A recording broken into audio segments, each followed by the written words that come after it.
Hey guys, DOWSEY here and welcome to week 36 of the Shrine Report. It is September the 4th of 2019, and on this week's Shrine we have Overcharge, Enduring, Urban Evasion, and Head On. So stick around for the Shrine Report as we break these perks down.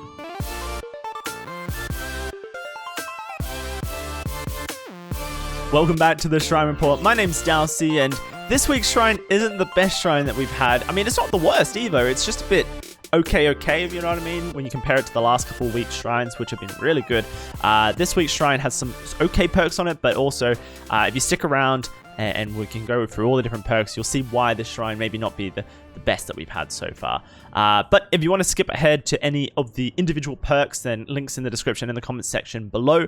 That way you can skip ahead in the video if you want to see me talk about a specific perk. But let's start it off at the top as we always do, and this is Overcharge. Overcharge is a unique perk from the Doctor, unlocked at level 40 and onwards in the Bloodwebs. And the way Overcharge works is when you kick a generator by damaging it, then the next survivor that interacts with the generator is immediately faced with a tremendously difficult skill check. And if they fail that skill check, then they're going to have additional generator regression added to it. So at tier 1, that's going to be 3%, at tier 2, that's going to be 4%, and at tier 3, that's going to be 5% additional generator regression. So already failing a skill check is a 10% regression to the generator. So at tier 3, if they fail it again, it's going to be 15% total progress regressed on the generator. So this won't work with the new upcoming perk coming from the Demogorgon in the Stranger Things DLC. There's a lot of people asking about that. You specifically do have to damage the generator, whereas Surge is just going to automatically make generators explode if they're within the radius as set by the perk. On the reveal, they had it at 32 meters. On the PTB, currently it's at 24 meters. Who knows what it's going to be on release? But just to answer that question immediately, Overcharge won't work with that perk. So, is Overcharge a good perk? Not really. It requires you have to go around and kick the generator to give that skill check to the survivors.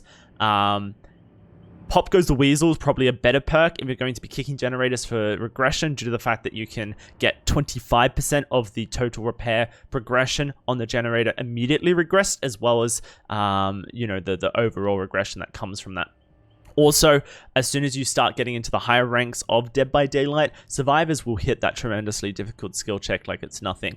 You would need to pair this with Overwhelming, which is a Trapper perk, I believe unlocked at level 30 in the Bloodwebs for Trapper, which means that if you're in the terror radius of the killer, the skill checks get even smaller. And so if you wanted to be a gen hostage killer, you could run Overwhelming with Overcharge, Pop Goes the Weasel, and Brittle Strength, for example, as a build, and you would have some success, but you would need to always be in range of the generators to actually get that regression on the generator, and that's a lot of effort put into protecting generators rather than securing pressure via hooks and chasers. Typically in Dead by Daylight, you're going to be rewarded more for generating pressure through hooks and chasers rather than generating pressure through protecting generators and just hitting a survivor and letting them run off. And that's why Overcharge tends to be a weak perk. So I wouldn't recommend you buy this on the Shrine. I just don't think it's that great, but maybe you like it, and then if that's the case, then this might be a perk for you.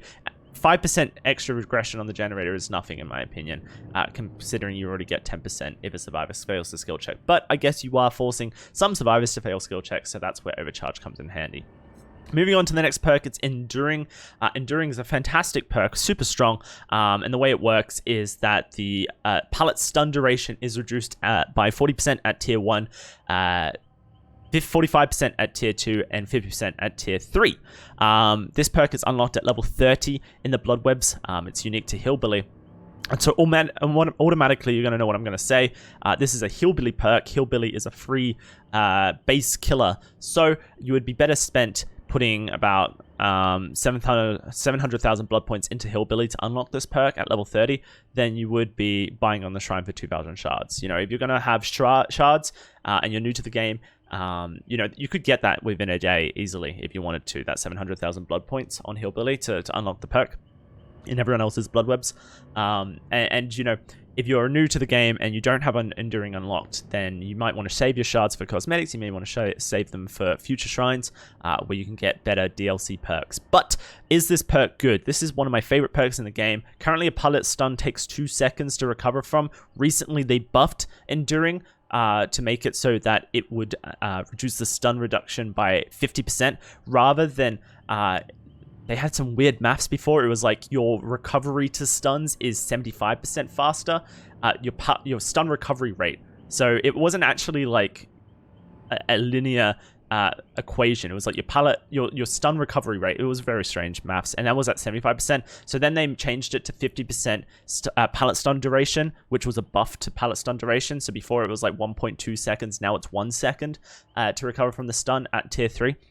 And if you've played Badham Preschool as a map, then you'll know that there's a lot of unsafe loops on that map. There's some unsafe loops on every other, realm in Dead by Daylight, but Badham Preschool is the best case scenario for this.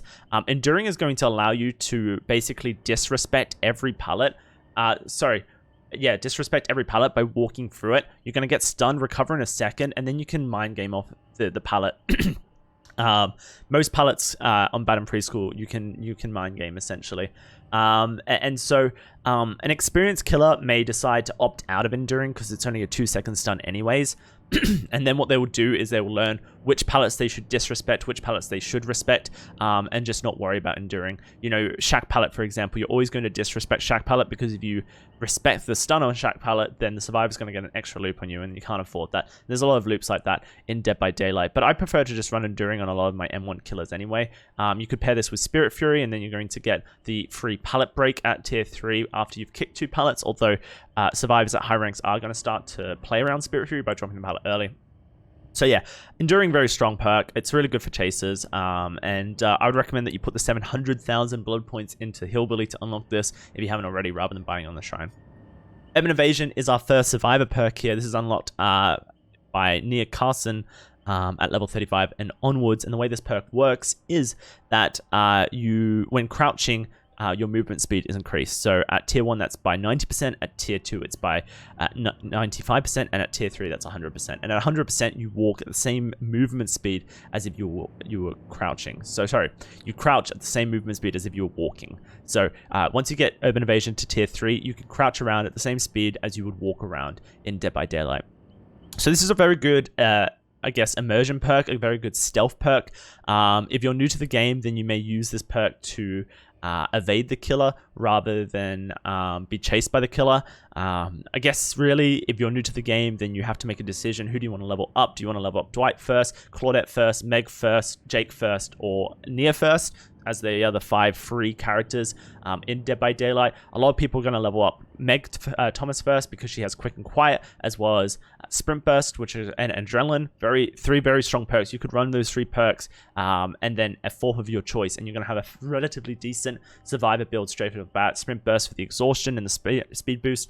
Adrenaline for the end game heal, as well as speed boost, and then Quick and Quiet is going to allow you to evade the killer at some loops as well. Claudette's good for the self-care, although I would recommend if you do use self-care, you move away from it quickly because it is a killer perk instead of a survivor perk.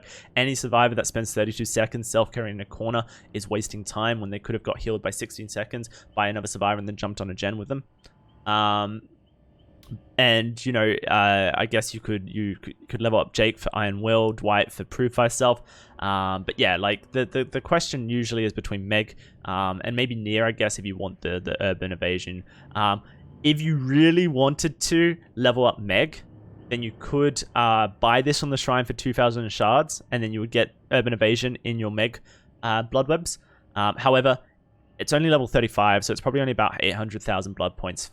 850,000 blood points. Again, a day or 2 of surviving is going to allow you to unlock this by leveling up Nia to level 35, and then you can pop it on Meg's build, and then you can run Sprint Burst, Urban Evasion, Adrenaline, and Quick and Quiet, and you've got a build that allows you to walk around pretty stealthily, so you don't use your Sprint Burst when you don't want to, and then you can crouch around even, and then you can run away from the killer when you get there. So that's probably what I would recommend if you're a new player and you want to get Urban Evasion to pair it with Sprint Burst so you can hide away from the killer.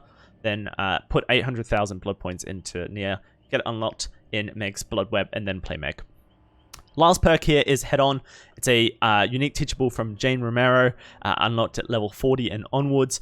It's an exhaustion perk, but it doesn't act like the other exhaustion perks. The way this works is that you have to hop into a locker for 3 seconds. After you've been in the locker for 3 seconds, Head On activates. And when Head On activates, you can sprint out of the locker, rush action out of the locker. And if the killer is standing within Head On's effective range, then you're going to stun the killer for 3 seconds. At tier 1, because this is an exhaustion perk, it's going to go on exhaustion for 60 seconds. At tier 2, it's 50 seconds. At tier 3, it's 40 seconds. Obviously, when you're exhausted, you cannot run around to get your exhaustion back. You have to walk around to get your exhaustion back. So Head-On's a pretty fun perk. I would highly recommend that if you haven't unlocked this already in your survivor builds, by either purchasing with Jane and leveling her up, or buying it on the shrine, that you buy it on the shrine, because I think you're gonna have a lot of fun with this perk. Is it a meta perk? Not really. You would pair this perk with Quick and Quiet and DS, for example, and then what you can do is you can jump into a locker quickly, because you've got Quick and Quiet, so they won't hear the locker. Well, they can hear it, but they won't have the action, the rush action notification. You can wait the 3 seconds. You can jump out of the locker. If you have DS as well, then if you've just been unhooked by a survivor and you're still within the 60 seconds of tier 3 DS, then you can jump into the locker, get pulled out of the locker, stun the killer for 5 seconds by hitting the skill check, jump back into the locker, wait for the killer to recover from the stun, jump out, stun them for another 3 seconds, and just send them to oblivion of tilt. And then if you can run them for at least another 60 seconds, you've probably won the game due to the fact that you've just showed the killer who's boss. You could also pair this with Dance With Me, which is a unique perk from Kate Denson, I believe also unlocked at level 35, but I could be wrong on that. And Dance With Me hides scratch marks for... Ooh, let me just double check it by heading on over to my Feng Min. Actually, it won't be on my Feng Min, it will be on my Dwight. And have a quick check and see exactly how long it is that you hide scratch marks for with Dance With Me. Where are you? Dance With Me. There it is. Yeah, 3 seconds. Okay, so you can stun the killer for 3 seconds and then have no scratch marks for 3 seconds as well. So Head-On's not a bad build, not bad perk if you want to run it with Head-On. You know, Dance With Me, Quick, Quiet, and then DS maybe. That'd be an interesting perk build. Maybe you wanted to try that on Survivor. But yeah, it's a fun perk. It's not like a meta perk. You're not going to win games because you run Head-On. You're better running DS or Balanced Landing. You know, DS obviously is going to allow you to have more I can't speak. You more choices in a chase where you want to get that slight movement speed boost to get a little bit distance in a loop, whether you want to jump to a window, a pallet, whatever it may be, just to get that distance in a chase. Maybe you get the iframes if the killer isn't that great. They might swing early. But yeah, Balanced Landing is obviously a really good option because there's a lot of maps that can abuse Balanced Landing. Haddonfield, Disturbed Ward, Leary's even. You know, a lot of people run Balanced Landing purely just so that they can get the 75% for stun reduction. Even if you don't have the exhaustion up, it's a really strong perk. But Head-On's very fun. Like, it's a super fun perk, and I would recommend that you just buy it for the fun sakes. You can't have fun in Dead by Daylight than when you're even doing. But yeah, that pretty much wraps up the shrine. The reason I don't think it's a great shrine is because 2 of the perks are free DLC characters, being Hillbilly and Nia Carson. That really means that there's only 2 perks on this shrine that you would bother buying. The only one I would recommend is Head-On. I don't think Overcharge is that great. However, saying that, Enduring is a very strong perk, and you should definitely unlock it by putting about 700,000 blood points into Hillbilly. And Urban Evasion is a very good early, you know, survivor perk. When you're new to the game, you want to hide from the killer, not get found, then Urban Evasion is going to help you out with that case. Either way, that's been the Shrine Report for the 4th of September, week 36 on the Shrine of 2019. Hope you guys enjoyed the content. Let me know what you think of Head-On as a perk. Do you like it? Have you had any fun with it as Survivor? Does it annoy you as Killer? Leave your comments below, and leave me your comments about Overcharge. I think that's going to be a little bit of a controversial conversation. Maybe some people really like it. I personally don't, but if you do like it, let me know in the comment section why. And make sure to tune in today. If you're still here for some reason at the end of the Shrine Report, today I'm streaming some Demogorgon on the PTB. So if you want to check that out, then head on over to twitch.tv/DOWSEY TV and catch me out live. I've been DOWSEY. Catch you guys on the next one. Take care.